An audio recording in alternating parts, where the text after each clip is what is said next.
Oye, qué lindo el tema que Lluvia nos compartió. Hay un peso doctrinal en esa canción que, si se logra apreciar, es un mensaje. Es un mensaje lo que está en esa canción. Lluvia me compartía que hace un tiempo le dio esas canciones a un pastor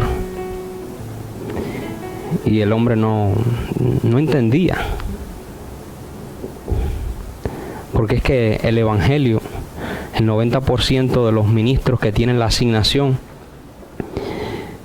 de edificar al cuerpo no lo han recibido.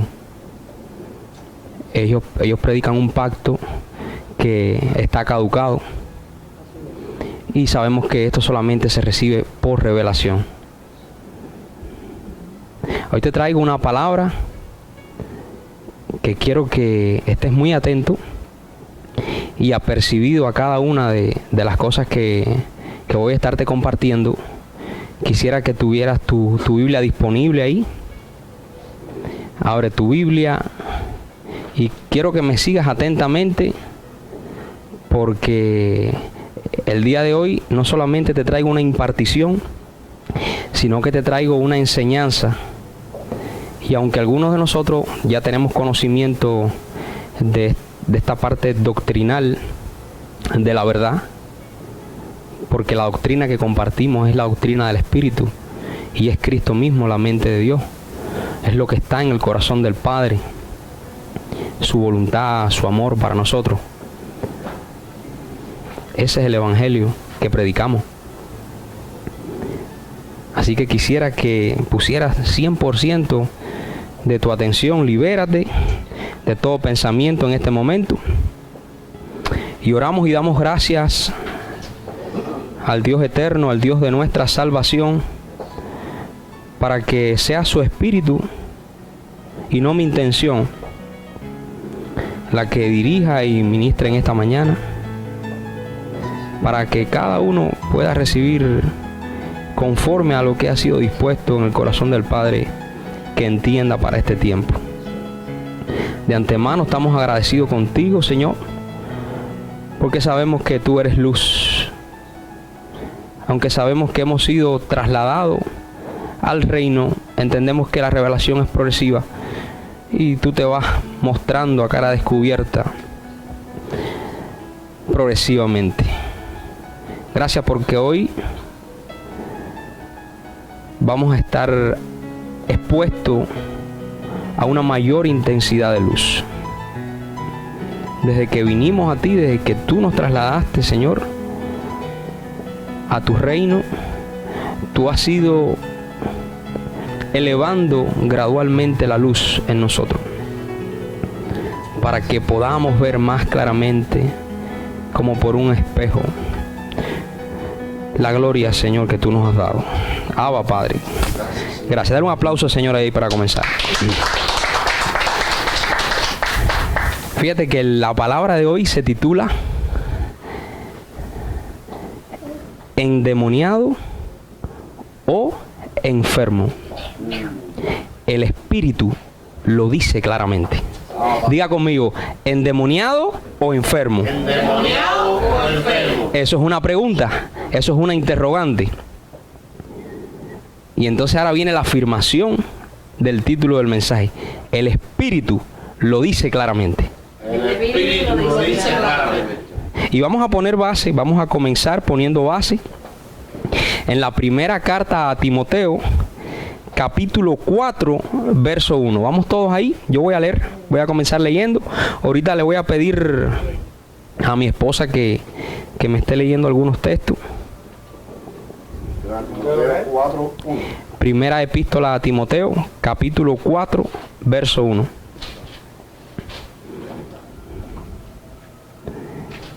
¿Están todos ahí? Dice: pero el Espíritu dice, ¿cómo dice? Claramente. Pero el Espíritu dice claramente. Diga conmigo, claramente. Claramente. Que en los postreros tiempos algunos apostatarán, irán en contra, es lo que significa, de la fe, escuchando a espíritus engañadores y a doctrinas de demonios. Wow. El apóstol Pablo lo dijo. Dice que el Espíritu lo dice claramente, que algunos, ¿quiénes? Los que tienen la labor y la asignación de ministrar al cuerpo, dice que tendrán un espíritu, una intención que no es la que ellos quieren. Que se entienda bien, ninguno de ellos quiere hablar estas cosas. Lo que pasa es que si no están en luz, si no han sido aclarados, y siempre lo que han sido es ministrado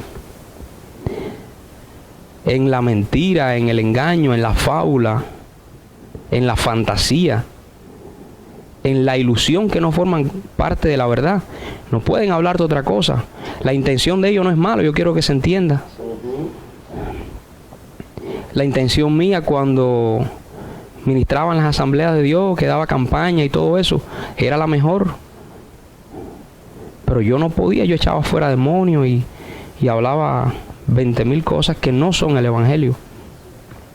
Yo quiero que tú entiendas que yo no comencé en los caminos del Señor predicando esto que estoy predicando hoy.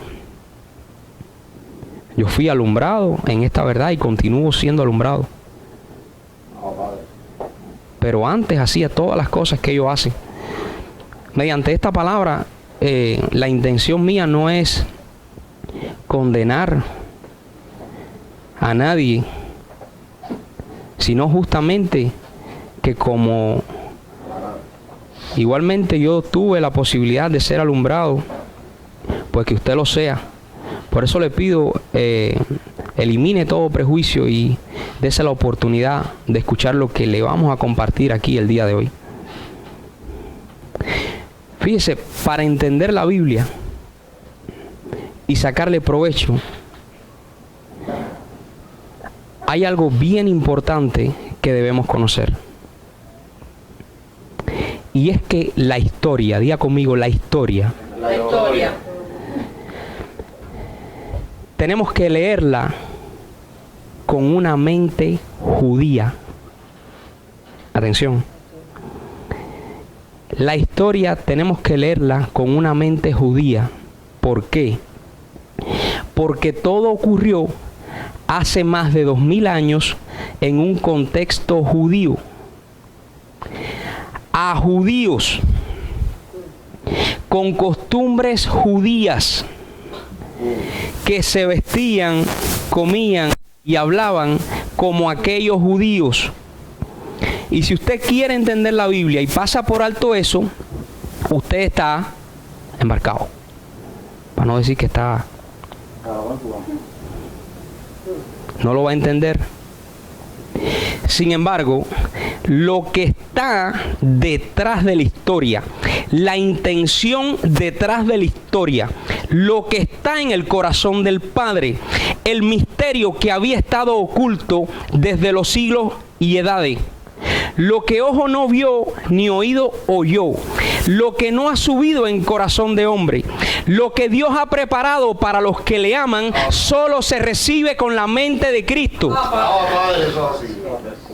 La mente de Cristo que por la fe usted ya posee. Pablo dijo, para que habite Cristo por la fe en vuestros corazones. Diga conmigo, la judía para la historia, La judía para la historia. la de Cristo para la revelación. La de Cristo para la revelación. Esa es la fórmula perfecta, si tú quieres entender esto. Para situarte en ese momento, te hace falta pensar como judío. Para que tú puedas entender por qué ellos decían y hacían ciertas cosas. Pero ya si tú quieres ver por qué Dios hizo pasar a todos ellos por diversas cosas, ya te hace falta la mente de Cristo para comprender qué propósito había con aquel ejemplo. Y el propósito era alumbrarte a ti en este tiempo. Qué cosa tan linda. Dice Pablo que todo eso fue como un ejemplo para nosotros. para que no codiciemos cosas malas. ¿Aló? Escucha, bendecido. De Génesis a Malaquías, jamás los demonios... Préstame una Biblia. Esta, no, necesito una de papel. A ver, vamos a tratarla con cuidado porque esta Biblia está más vieja que Matusalén. No, pero esas son las buenas, estas son las buenas. Fíjate que tienen las hojas carmelitas, papel cartucho cubano.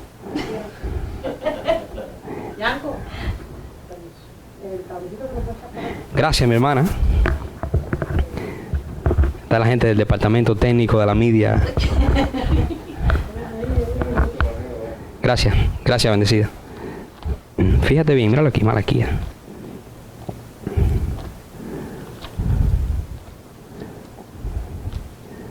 Ok, Malaquías. Fíjate. Más de las 3/4 partes de la Biblia. De Génesis, principio, a Malaquías. Génesis a Malaquías. Jamás los demonios formaron parte del pensamiento y las creencias de los israelitas.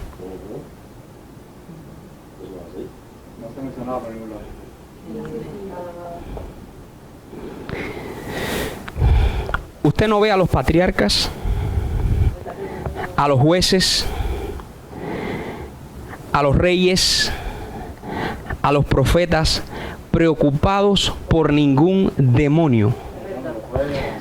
Eso no existía. Eso no existía, bendecido. José es echado al pozo por sus hermanos. Es vendido como esclavo a Egipto. Sitúate, quiero llevarte un poco a aquel viejo pacto para que tú entiendas el pensamiento de aquellos que fueron cantera para desarrollar un ejemplo para nosotros en el Israel natural, hombres escogidos. José es echado en el pozo por sus hermanos, es vendido por sus hermanos a un comerciante y es llevado a Egipto. Es llevado a casa de Potifar. Es acusado, es calumniado, es recluido en prisión.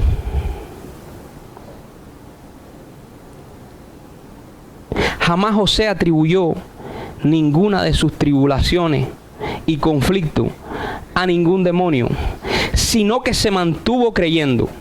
Se mantuvo entendiendo que todo era parte de un proceso que le era necesario pasar para estar frente al faraón en palacio y poder decirle, como le dijo en Génesis capítulo 41, verso 25, tu problema, faraón, es que tú crees que tú tienes mucho sueño porque tú ignoras que el sueño que tú estás teniendo es el sueño de Dios. Y Dios ha tenido la delicadeza de dejarte saber lo que va a hacer en Egipto en este tiempo.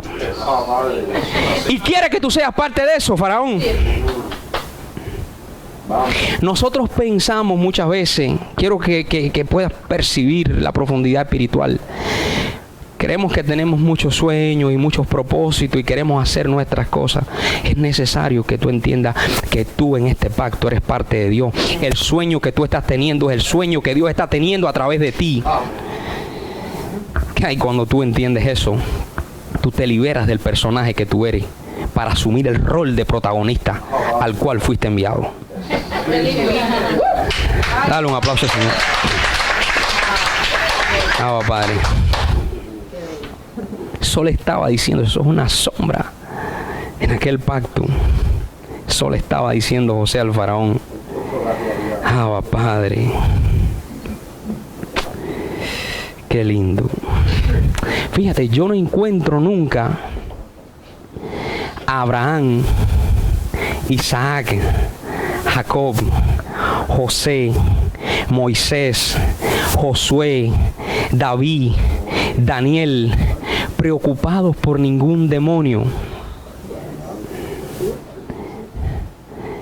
Cuando David estaba en la cueva de Adulán, con los afligidos, los endeudados, los que se hallaban en amargura de espíritu,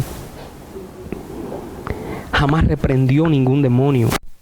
Él no estuvo preocupado por eso, y créeme que ese proceso en Adulán fue fuerte, sino que dijo, porque lo importante es cuando tú estás en una situación, lo que tú dices. Y David no dijo, Satanás te echo fuera, o demonio sal de aquí. El rey David era un entendido, era para mí el rey con más revelación en el Antiguo Pacto. Y el rey David dijo, me habló la roca de Israel y dijo, habrá un justo que gobierne entre los hombres. Será como la luz de la mañana, como el resplandor del sol en una mañana sin nube, como la lluvia que hace brotar la hierba de la tierra. Él ha hecho pacto perpetuo conmigo. Lo que David entendía es que él tenía un Dios que era un Dios de pacto y había hecho un pacto con él. Y no había ninguna cosa que pudiera sacarlo de la bendición en que él se encontraba. Y él sabía que todo en su vida sería progresiva. Y lo lindo es que Dios le hablaba. Eso es lo importante. No importa la situación en que tú te encuentres. Si tú te mantienes conectado, escuchando la voz de Dios, apercibido de lo que Dios quiere decirte, tú vas a poder decir, como David dijo, habrá un justo que gobierne entre los hombres. Cristo quiere gobernar a través de ti, entre todos los que te rodean, para que tu existencia sea como la luz de la mañana, como el resplandor del sol en una mañana sin nubes, como la lluvia que hace brotar la hierba de la tierra.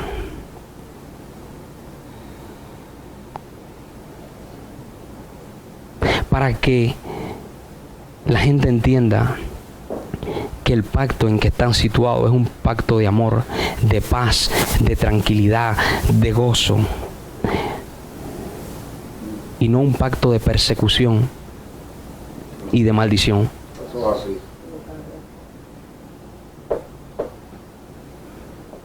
Cuando a Daniel le tendieron la trampa a través de aquel edicto real, se conoce en la historia, y es echado al foso de los leones, Daniel no entró al foso reprendiendo.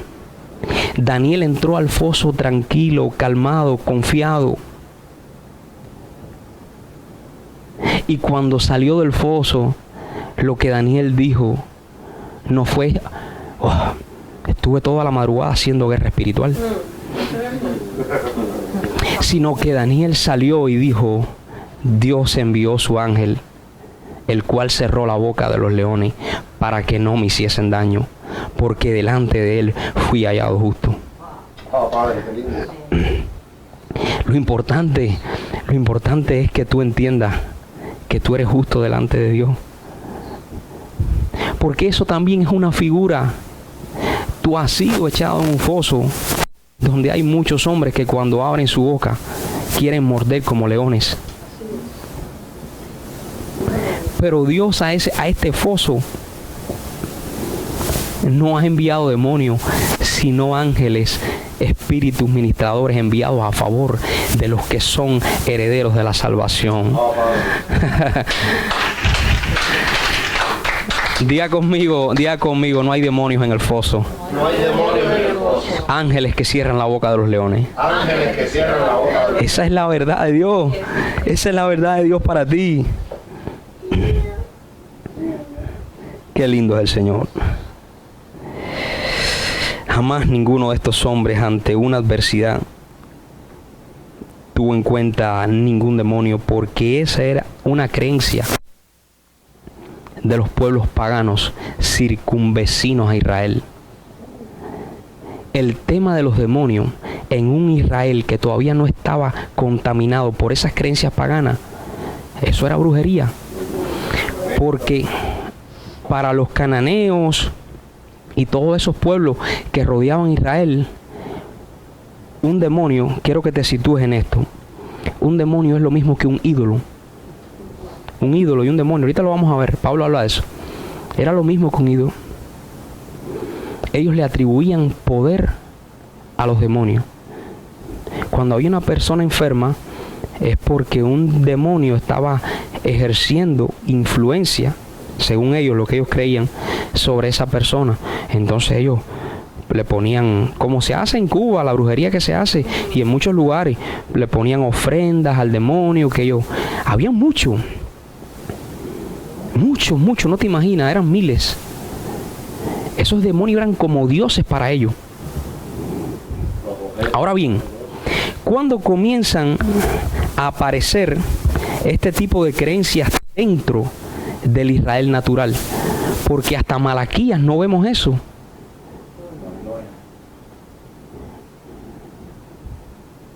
Eso es una pregunta bien importante, y es justamente en Mateo. En Mateo, cuando Jesús aparece, es que comienza a verse esta cuestión de los demonios. Pero debemos entender que de Malaquías a Mateo hay lo que se conoce como los 400 años de silencio. Fue un tiempo donde ya Dios había rechazado y desechado al Israel natural, porque había un Israel espiritual que iba a descender del cielo, atacado como una esposa para su marido. Entonces, hay 400 años de silencio donde Dios desechó a Israel. ¿Qué pasó? No hubieron profetas en Israel durante 400 años. No hubieron jueces, no hubieron reyes. Estaban descarriados. Pero sí había una constante influencia de los pueblos paganos a Israel, circunvecinos a Israel. Los pueblos paganos constantemente le metieron toda la contaminación de todas esas creencias. Esa gente creía en dragones y en cosas y en fantasmas. Y, por favor, no te imaginas las cosas que creían. Si tú te lees los libros de la historia, porque no es solamente Biblia. Para poder pensar como un judío tienes que conocer la historia, tienes que leerte a Flavio Josefo, todas esas cosas. O sea, todo esto yo no lo sé porque Dios me lo reveló. Aunque Dios me dio revelación para poder entenderlo, obviamente, si no, no lo hubiera entendido. Pero después que Dios me alumbró, yo me metí a estudiar la historia. Y a medida que iba estudiando, me daba cuenta que la revelación que Dios me había dado, ¡wow!, era así mismo. Y comenzó ese despertar en mí. Y fui comprendiendo cada uno de los puntos, y Dios me fue llevando a comprender cómo sucedieron las cosas, por qué, en qué momento entró la contaminación, por qué. Vamos a ver. Fíjate que después de estos 400 años en Mateo, es que comienzan a aparecer los demonios. Así que cuando Jesús llega, ¿qué es lo que se encuentra? Está delante de un pueblo que no solamente creía en demonios, sino que también creía en fantasmas. Pero no cualquiera de los judíos o de los israelitas. Los mismos discípulos que él escoge, y eran gente comunes obviamente, pero que ya habían sido incluso ministrados por él y habían visto ya ciertas cosas, continuaban creyendo en fantasmas. Mateo capítulo 14, verso 26. Vamos a leer con atención. Fíjate bien. Dice: y los discípulos viéndole andar sobre el mar. ¿A quién? ¿De quién está hablando? Está hablando de Jesús. Y los discípulos viéndole andar sobre el mar se turbaron diciendo: un fantasma. Y dieron voces de miedo. Pero enseguida Jesús les habló diciendo: hey, tened ánimo, yo soy, no temáis. Escucha, la mente carnal siempre verá temor donde hay una manifestación de Dios. Importante. Entonces no podemos dejar que nos pase como a esos discípulos, que Cristo se les manifiesta y por sus creencias lo que están viendo son fantasmas. A Job también le pasó lo mismo. Porque Job era un hombre que quería agradar a Dios, pero no tenía revelación. Oye lo que te voy a decir, no hay una sola cosa que agrade más a Dios de que tú seas entendido, de que tú recibas la mente de Cristo, de que tú le conozcas a Él. Dicen, y si alguno quiere gloriarse, gloríese en conocerme a mí. Entonces, Job quería agradar a Dios desde su punto de vista, de su perspectiva, llevándole cositas y todas esas cosas. Dios le dijo, no, Job, tú no has entendido nada. Ven acá, que te voy a pasar por un proceso para que tú me conozcas, porque ese es el propósito. Porque tú nunca vas a poder ser transformado si tú primero no llegas a conocer a Dios. Porque a donde tú estás siendo transformado es a su estatura. ¿Cómo tú vas a llegar a la estatura de Dios si tú primero no comienzas a conocerlo a Él? Y entonces Job, aunque quería agradar a Dios, tenía temores. Job tenía muchos miedos y muchas preocupaciones. Vamos a leer Job capítulo 4, verso 14.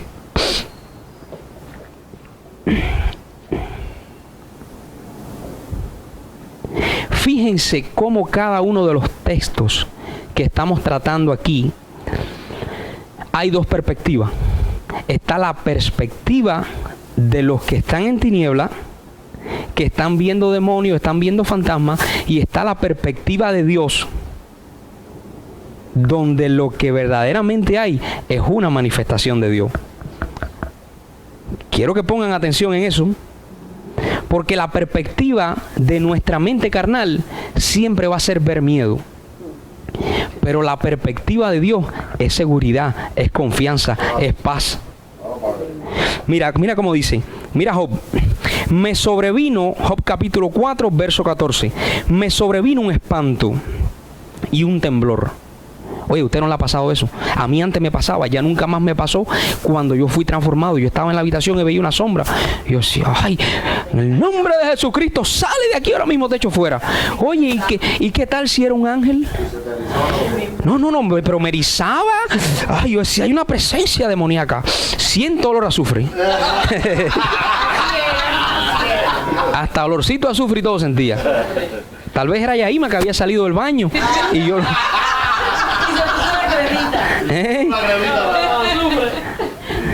Y entonces lo que yo pensaba era que habían bichos en mi casa, hasta que fui renovado y pude experimentar la paz de Dios. Me sobrevino un espanto y un temblor que estremeció todos mis huesos, y al pasar, fíjate la perspectiva de Job, y al pasar un espíritu por delante de mí, hizo que se erizara el pelo de mi cuerpo. Oye, igualito que nosotros. Verso 16. Paróse delante de mis ojos un fantasma, cuyo rostro yo no conocí, y quedó. Oí que decía, ¿será el hombre más justo que Dios? Oye, el fantasma era evangelista. ¿Será el hombre más justo que Dios? El fantasma vino a predicarle a Job. ¿Será el varón más limpio que el que lo hizo? He aquí en sus siervos no confía, y notó necedad en sus ángeles. Eso es lo que Dios nota cuando tú estás viendo demonios y estás viendo fantasmas. Necedad en sus ángeles. ¿Cuánto más en los que habitan en casas de barro? Diga, eso es conmigo. Cuyos cimientos están en el polvo y que serán quebrantados por la polilla. Mira, cuando tú continúas leyendo eso, tú te das cuenta que no era un fantasma como Job pensaba, sino que había descendido a ministrar a Job el mismo ángel de Dios, para que tomara conciencia y entendiera algo que le era necesario comprender. Pero hay una pregunta puntual y necesaria, una pregunta obligada, y es: ¿por qué nos encontramos a Jesús el Mesías echando fuera demonios? Porque no los encontramos, ¿sí o no? Y muchas veces, sobrados textos. Escucha, la asignación de Jesús no era darle un diagnóstico clínico de su problema mental o físico a los que se acercaban a él, sino manifestar lo que en la eternidad se había dispuesto que él cumpliese, y era ser un salvador para el pueblo de Israel y para todos los hombres, porque él murió por todos, ¿sí o no? Pero tenía que sacar de esclavitud y alumbrar a todos aquellos que del Israel natural Dios había determinado que fuesen salvos. Y uno de ellos era Pablo, que conforme a la carne era fariseo de fariseos, israelita, irreprensible. Pero ¿cuántos saben que él fue el elegido por Dios para poner el fundamento del evangelio? Entonces, ustedes se imaginan a Jesús. Señor Jesús, mi hijo está endemoniado. No, espérate, siéntate, estás equivocada. Ven que yo soy tu médico de cabecera. Déjame explicarte, mujer, lo que es una esquizofrenia. Siéntate ahí. Siéntate, déjame explicarte. Mira, lo que pasó fue que tu hijo, mujer, nació con una deficiencia, entonces tiene un problema de personalidad psicótico, una personalidad bipolar, que llevó y dio al traste a que un problema de esquizofrenia. La mujer le va a decir, ¿de qué tú me estás hablando, Pipo? Yo no entiendo lo que tú me estás diciendo, esquizofrenia, bipolaridad. ¿Qué es eso, Jesús? Jesús no vino a dar un diagnóstico clínico a la gente. Él vino a salvarlo y a libertarlo de su condición de muerte. Entonces, si ellos creían, mira, es que la luz es tan linda que la luz absorbe las tinieblas y usa la energía de las tinieblas para poder hacer libre a los que están en tinieblas. Porque cuando la luz llega, la oscuridad desaparece. Ah, ¿tú crees que tú estás endemoniada? No hay problema. Yo quiero que tú sepas que yo tengo el poder de hacerte libre sin explicarte absolutamente nada. Así es. Solo necesitas ser libre. Diga, su asignación no era darles un diagnóstico clínico, sino resolverles su problema. Eso es así. Ahora, yo te pregunto a ti, la ansiedad, ¿cuántos saben lo que es la ansiedad? Mira, ya Cristal se emocionó y quiere predicar también. ¿Cuántos saben lo que es la ansiedad? ¿La ansiedad es un demonio o es un estado de la mente carnal? Todos hemos experimentado la ansiedad. La depresión, la depre, ¿es un demonio o es un estado de la mente carnal? Un estado de la mente carnal. Trastornos psicóticos. L4, L5. Trastornos psicóticos, trastornos de bipolaridad, trastornos de delirio. ¿Es un demonio o es una condición de la mente carnal? Eso es así. Ahora bien, los trastornos de personalidad, la esquizofrenia, ¿son demonios o una condición de la mente carnal? Es una condición de la mente carnal que se va depauperando. Empieza por una ansiedad, te coge un estrés, una depresión, y cuando vienes terminas loquito si no tienes a Cristo. Todos estos son trastornos, y todos estos trastornos que te he mencionado tenían un solo diagnóstico clínico en el Israel natural de hace más de 2000 años, y está endemoniado. Ese era el diagnóstico clínico, porque ellos no tenían explicación ni un nombre que ponerle a todas esas cosas que le pasaban, pobrecito. Ahora yo te voy a hacer una pregunta para que tú vayas cayendo en cuenta en relación a esto. Una persona ciega es ciega porque tiene una deficiencia en su cerebro o en sus ojos propiamente, en sus órganos visuales, o porque está endemoniado. Un ciego es ciego porque tiene un problema o porque está endemoniado. Es porque tiene un problema, tiene una carencia, tiene una dificultad. Un mudo es mudo porque hay en la parte en el cerebro que se llama zona de lenguaje, tiene alguna situación, o porque tiene una deficiencia en sus cuerdas vocales, o porque está endemoniado. ¿Verdad que sí? Una persona con un problema, ya sea que se haya dado un golpe o nació así, es mudo porque tiene esa deficiencia, no porque tiene un demonio. Ahora vamos a ver, mira, quiero que entiendas algo. Exactamente. Mira lo que te voy a mostrar. Él va a crear un demonio, ¿no? Mateo capítulo 12, verso 22. Para que tú veas que a todos se le decía demonio. A todo era demonio porque ellos no tenían. Mira, era tan precaria la evolución, el desarrollo de la ciencia en aquel entonces, que ellos no tenían cómo explicar el 99% de las enfermedades de las que eran víctimas en ese momento. Dice la palabra que Dios hizo un mudo. Exactamente. Él fue. Mira, Mateo capítulo 12, verso 22. Lee conmigo, por favor. Lee conmigo. Entonces fue traído a él un endemoniado. ¿Sí? Entonces, Mateo capítulo 12, verso 22. Entonces fue traído a él un endemoniado, ciego y mudo. Ay, Padre. Y le sanó. ¿Y qué dice? Y le sanó. Entonces era muy buena. Entonces fue traído a él un endemoniado, ciego y mudo. ¿Pero por qué era endemoniado? Porque era ciego, no porque tenía ningún bicho. Porque ellos a un ciego le decían que estaba endemoniado porque no tenían explicación para decir por qué causa esa persona no veía. Y dice que le sanó. Y le sanó. Y le sanó. Y le sanó. ¿No dice le sanó? Dice le sanó. De tal manera que el ciego y mudo veía y hablaba. Mateo 15, capítulo 22. Vamos a seguir avanzando. ¿Están todos ahí? Mateo capítulo 15, verso 22. Si están todos ahí, digan Abba Padre.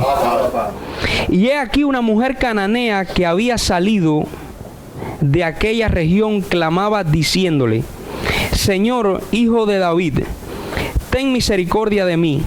Mi hija es gravemente atormentada por un demonio. Esa era la opinión ¿de quién? De la mujer. Saltamos al verso 28 para no leer todo lo que está ahí.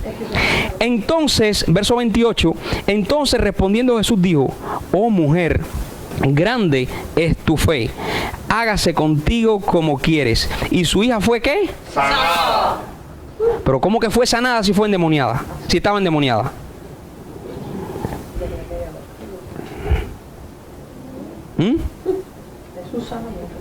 Clarito, clarito. ¿Sí o no? Así es.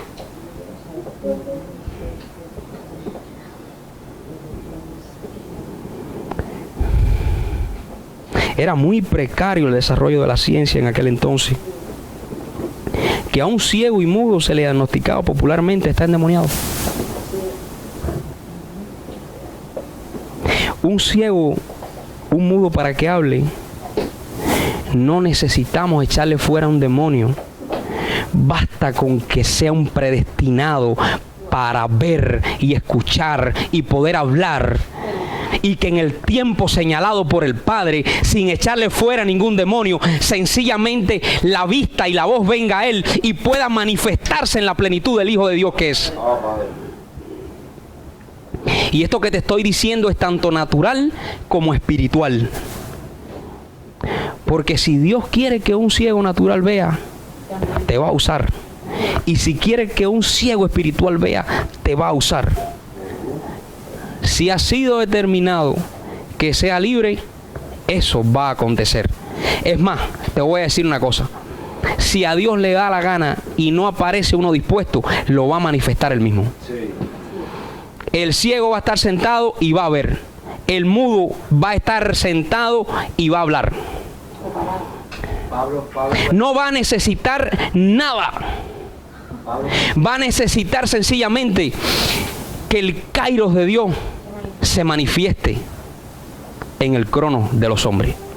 Así es correcto. Vamos a seguir avanzando. Jesús sabía que la mente corrupta que tenían los gobernantes en Israel en esa época era una mentalidad de demonio. Porque si los gobernantes son corruptos, el pueblo está en tinieblas. Si los que guían al pueblo están corruptos, están en tinieblas, ¿cómo va a estar el pueblo? Si los líderes son los que tienen la asignación de poder alumbrar a la gente y poder impulsarlo. Esa gente estaban como los religiosos del día de hoy. Para ellos todo el mundo estaba endemoniado. Vamos a ver Lucas capítulo 7, verso 33.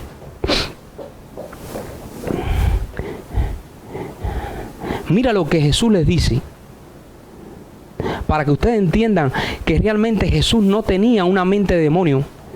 Lo que pasa es que Jesús estaba haciendo prácticamente lo que había venido a hacer, pero les deja saber a ellos que los que tenían una mente demoníaca y habían infectado al pueblo eran ellos.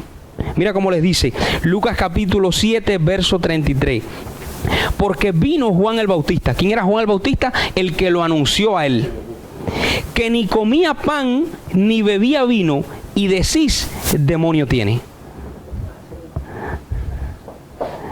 En otras palabras, Jesús está diciendo, para ustedes todo el mundo tiene demonio. Entonces a mí me ha tocado resolver estos asuntos que ustedes mismos han provocado. Y hasta Juan, que era un ángel de Dios, que eso ni se metía con nadie, ustedes decían que demonio tiene. Porque ustedes lo que ven es eso, ustedes ven demonio en todo el mundo. Es lo que le pasa a los religiosos. No, si vas a formar parte de esto, tienes que pasar por aquí, por el Ministerio de Liberación. Tienes que pasar por aquí. No. Pero mire, pastor, yo soy un ministro, yo tengo una vida de santidad para el Señor. Yo soy santo porque Él me hizo santo. No, hermano.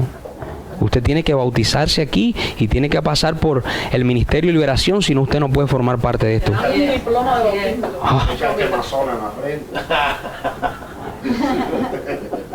Y un diplomita. Pero eso no es nada. Para ellos hasta el propio Jesús tenía demonio.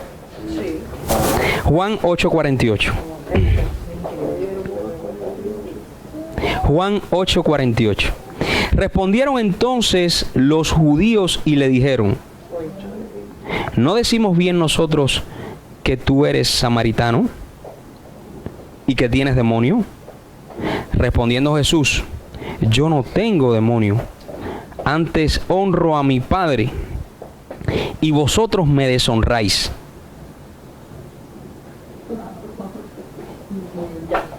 ¿Se están dando cuenta? Mateo capítulo 8, verso 16.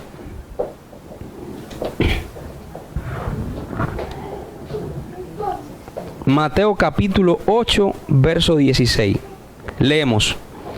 Y cuando llegó la noche, trajeron a él muchos endemoniados, y con la palabra echó fuera a los demonios. ¿Y qué dice? Y sanó a todos los enfermos. Y sanó a todos los enfermos. Porque el estado clínico que tenían era están endemoniados, pero en realidad lo que tenían eran muchas enfermedades. Y él lo que hizo fue sanarlos a todos. ¿Está claro o no está muy claro? Porque yo lo hallo tan claro. Ahora, vamos a suponer algo. Y estamos casi cerrando ya. Vamos a suponer algo. Dicen ellos, según la doctrina de los demonios que ellos tienen, que los demonios son ángeles caídos, ¿sí o no? Sí. Porque si no, ¿de dónde vinieron? Sí. Ellos le atribuyen que son los ángeles caídos, que juntamente con Satanás. Oye, chicos. Ok. y que fueron expulsados del cielo, o sea, del reino. Pero sin embargo, el Espíritu dice en Efesios 2:6, por medio del apóstol Pablo, que juntamente con él nos resucitó y asimismo nos hizo sentar en los lugares celestiales con Cristo. ¿Dónde tú estás sentado?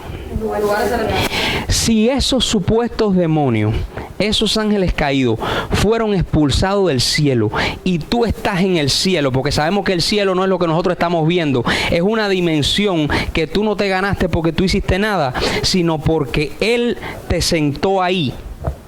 Si tú estás sentado ahí y tú tienes cobertura angelical y tú tienes el Espíritu de Dios, ¿cómo van a regresar los que fueron expulsados del cielo al cielo donde tú te encuentras? Vaya, creyendo que sea así. Vamos, yo quiero que tú entiendas la incoherencia tan grande que hay ahí. O tú estás en el cielo o tú no estás en el cielo. Porque dice Efesios 2:6, y juntamente con Él nos resucitó y asimismo nos hizo sentar en los lugares celestiales con Cristo Jesús. Pregunto, ¿los demonios también están sentados en los lugares celestiales? No, supuestamente han expulsado. Ya, por eso. ¿O volvieron? Le dieron un chancecito. ¿Dónde lo dice? Mira, en los lugares celestiales no hay demonios, porque los demonios están en el infierno, en la mente carnal. Ahí es donde ellos están. Por eso es que ahí, donde ellos te pueden echar miedo. Pero dice Romano, ninguna condenación hay para los que están en Cristo, los que no andan conforme a la carne, los que no están en ese infierno demonio.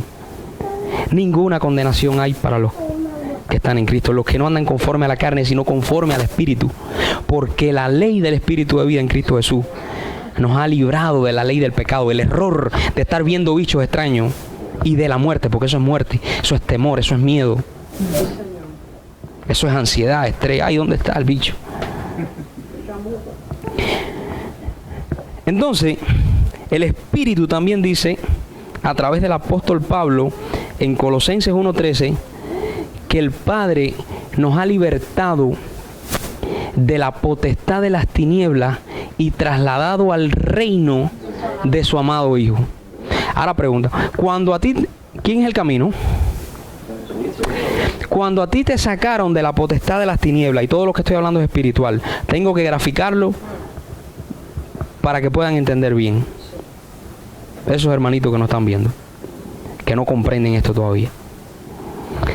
Cuando fuiste trasladado de la potestad de las tinieblas al reino de su amado Hijo, por el camino nuevo y vivo, ¿los demonios iban contigo? Ellos iban por fuera.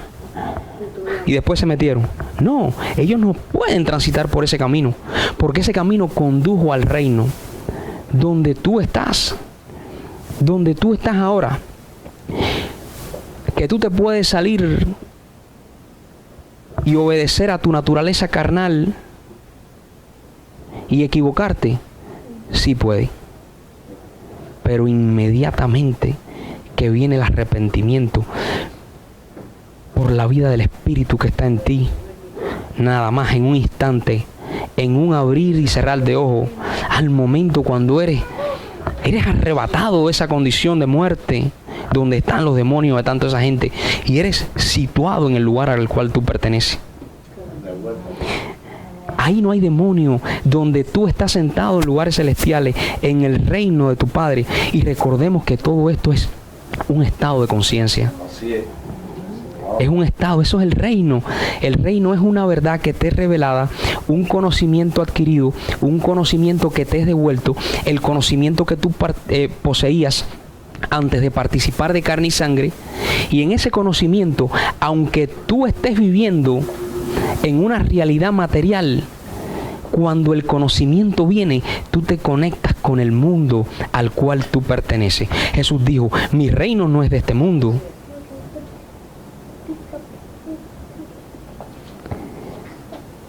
Si tú entiendes que tú estás cumpliendo una misión aquí, pero que tú no perteneces aquí, que pase lo que pase en lo natural, tú sigues formando parte de un reino inconmovible, entonces tú estás seguro. ¿Qué se te puede rayar el traje? No hay problema. Si ese traje es temporal. ¿Qué pasa? Que la provisión se agotó. No importa. Si un embajador del reino siempre va a tener provisión infinita. Ah, padre, así es. Dios proveerá todas las cosas conforme a sus riquezas en gloria. Entonces, cuando tú entiendes todo eso, tú dices, ah, sí, se demoró la provisión un poquito, no importa, gracias, Padre, ahorita llega. Ah, que te cogió un catarrito y una cosa. Eso es ilegal, él tiene que irse. Tranquilo. Voy a aprovechar entonces para aprender a cuidarme más. Voy a dedicarme ahora a comer un poquito mejor. Esto es un mensajito.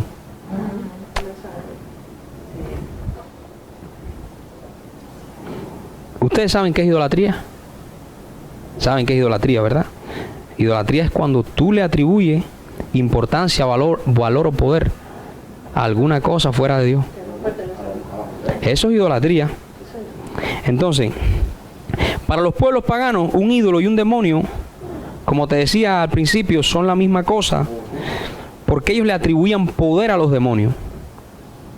Sigamos leyendo. Vamos a leer aquí en 1 Corintios, capítulo 10, verso 19. Mucha atención ahora, porque estamos leyendo los únicos textos en las 14 epístolas que hablan de demonio. Mucha atención ahora. Te dije que el demonio y un ídolo es lo mismo. O sea, para ellos, por ponerte un ejemplo, voy a traértelo aquí ahora al momento en que estamos viviendo. Una virgencita, un San Lázaro de yeso, eso era un demonio.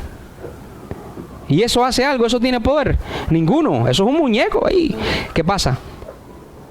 Que las cosas tienen el poder que tú le atribuyes. Porque el poder está en tu mente. Pero si con tu mente tú le atribuyes poder a una figura de yeso, eso va a tener poder. Sí, porque tú eres el que se lo está atribuyendo. ¿Que funciona? Ya lo creo que sí. Dice que tienen ojos y no ven, tienen manos y no palpan. Pero si tú le atribuyes el poder, yo quiero que tú sepas que eso va a tener poder. Porque el poder está en ti. Entonces eso va a actuar como un prisma. ¿Entiendes? El poder tuyo es el que está rebotando a través de ahí. Pero eso no tiene en sí mismo ningún poder. Vamos a leer 1 Corintios capítulo 10, verso 19. ¿Qué digo pues? ¿Que el ídolo es algo? ¿O que sea algo lo que se sacrifica a los ídolos? Antes digo que lo que los gentiles sacrifican, a los demonios lo sacrifican, porque demonio es un sinónimo de ídolo. Mira lo que viene hablando. Voy a leer de nuevo. ¿Qué digo pues? ¿Que el ídolo es algo? ¿O que sea algo lo que se sacrifica a los ídolos? Entonces ahora aquí cambia la palabra ídolo por demonio. Antes digo que lo que los gentiles sacrifican, a los demonios lo sacrifican, y no a Dios. Y no quiero que vosotros os hagáis partícipes con los demonios. No podéis beber la copa del Señor y la copa de los demonios. No podéis participar de la mesa del Señor y de la mesa de los demonios. O sea, tú no puedes estar sirviendo a la verdad y no puedes estar sirviendo a la fantasía. Porque si tú le atribuyes tu poder que viene de Dios a una fantasía, eso va a operar fuera del propósito de Dios. Pero mira qué interesante lo que dice 1 Corintios capítulo 10, verso 13. Ahora sí, ya esto es para tapar el pomo. Lee conmigo. Capítulo 10, verso 13. Pero fíjate, ¿por cuánto tiempo han escuchado ustedes que los demonios ejercen una influencia sobre la gente? Porque lo que nos enseñaron fue que el demonio, o sea, aunque tú no estuvieras poseído, porque se inventan unas cosas, el demonio tenía como influencia sobre ti. Ven, Rosel, ven acá. Está Rosel tranquilo en su casa y el demonio llega y le decía: mata la vaca. Russell, sacrifica. Pero eso es cuando estabas en Cuba. Ah, estás situado en Cuba. Eso es en Cuba. Dale, Russell, sacrifica la vaca. Dale, que eso es para beneficio para tu familia. Entonces tú decías, no me puedo meter en candela porque son 10 años de privación de libertad. Dale, no importa, no te van a coger. Dale, no, señor, no. Lo que voy a hacer mejor es que voy a tirar la placa aquella y cuando me caigan los $20, entonces compro la carne por la izquierda. Ah, bueno, dale, está bien. Bueno, que realmente ahí no se sabe si te estaba hablando Dios o te estaba hablando. Porque comer carne es de Dios o no es de Dios. Claro. Y entonces eso es lo que dicen ellos, que el demonio es una influencia. Que como que le habla a la gente, que tú no sientes la voz, pero que tú sientes como que te impulsa a hacer lo malo. ¿Sí? Eso es lo que dicen, que los demonios tienen esa influencia sobre la gente. Vamos a leer ahora. Mira cómo dice Pablo, 1 Corintios 10:13. No os ha sobrevenido ninguna tentación. Diga conmigo, ninguna tentación. Ninguna tentación. ¿Qué dice después? Que sea humana. Que no sea humana. Que no sea humana. Que no venga de ti mismo. Porque las tentaciones vienen de tu propia naturaleza carnal.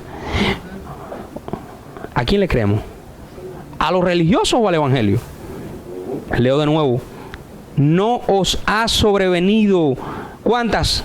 Ninguna tentación. Que no sea humana, pero fiel es Dios, que no os dejará ser tentados.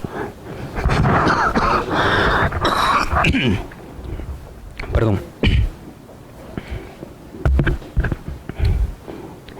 Pero fiel es Dios, que no os dejará ser tentados más de lo que podéis resistir, sino que dará también justamente con la tentación la salida, para que podáis soportar.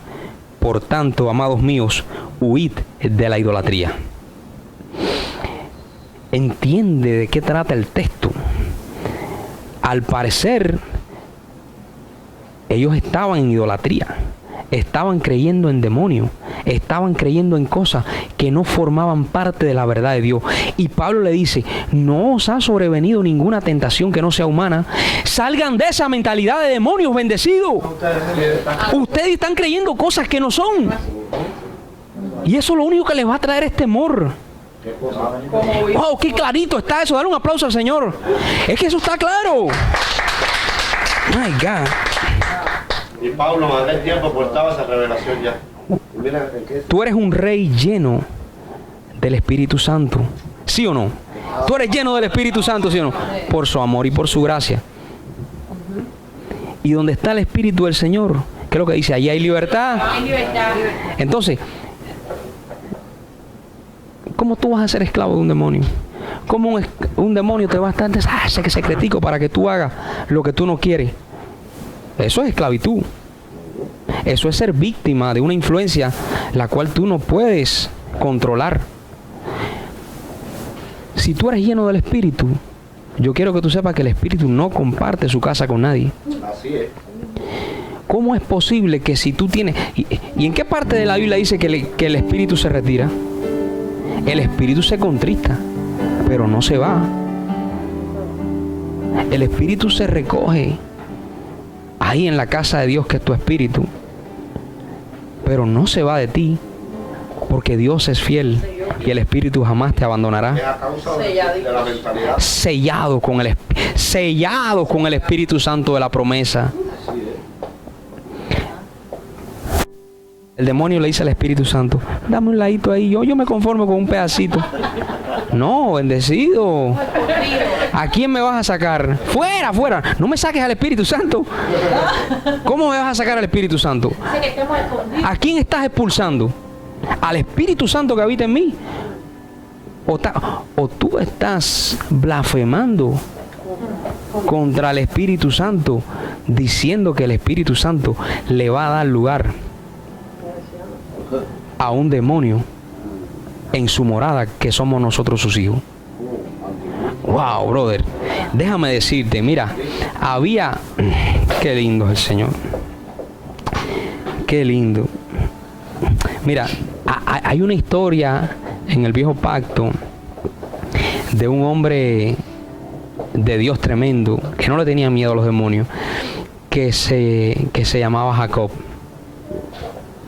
Y Jacob sale huyendo de alguien que parecía que él sí tenía cierto temor, y era de su hermano Esaú, porque ya Esaú lo había amenazado con matarlo, y él sale sin nada, sin herencia, sin un chelín en el bolsillo, y llega a cierto lugar. Y cuando llega a cierto lugar, él no tiene absolutamente nada. Pero dice que de las piedras del lugar, toma una piedra y la pone por cabecera. Diga conmigo, una piedra viva. Porque cuando él toma esa piedra, comienza a suceder algo en él, y es que él empieza a tener revelación. Ay, ya sé. Él toma esa piedra viva, la pone por cabecera. Diga, la piedra lo hizo reposar. La piedra lo hizo reposar. Y empieza a tener un sueño, y ve una escalera que conecta la tierra con el cielo. Y en el sueño ve ángeles que subían y que bajaban de la escalera. Y cuando él despierta de ese sueño, que no era un sueño, era una revelación, dice que tomó la piedra que había puesto por cabecera y la levantó. Dice que en señal, diga, yo soy una piedra viva. Yo soy una piedra viva. Yo soy la señal de Dios para esta generación. Soy la señal de Dios. Y me complace mucho lo que dice Génesis capítulo 28, verso 22, lo que dice Jacob. Wow, Padre. Y cuando nosotros decimos piedras vivas, lo decimos sin jactancia, y lo decimos a causa de la vida de Cristo en nosotros, no por lo que nosotros somos por nosotros mismos, porque nuestra competencia, que es Cristo, proviene de Dios. O sea, si nosotros nos gloriamos en algo, nos gloriamos en la vida de Él en nosotros. Y mira lo que dice Génesis 28, 22. Y esta piedra que he puesto por señal, ¿qué cosa? ¿Qué dice? Será casa de Dios. Y esta piedra que he puesto por señal, y esta piedra que he puesto por señal será casa de Dios, y de todo lo que me dieres el diezmo apartaré para ti. En otras palabras, Él en un acto profético te levantó a ti bendecido y dijo que tú no serías casa de demonios. Tú serías la señal de Dios en este tiempo y serías casa de Dios, porque tú eres una piedra viva. Dale un aplauso, Señor. Gracias, Padre.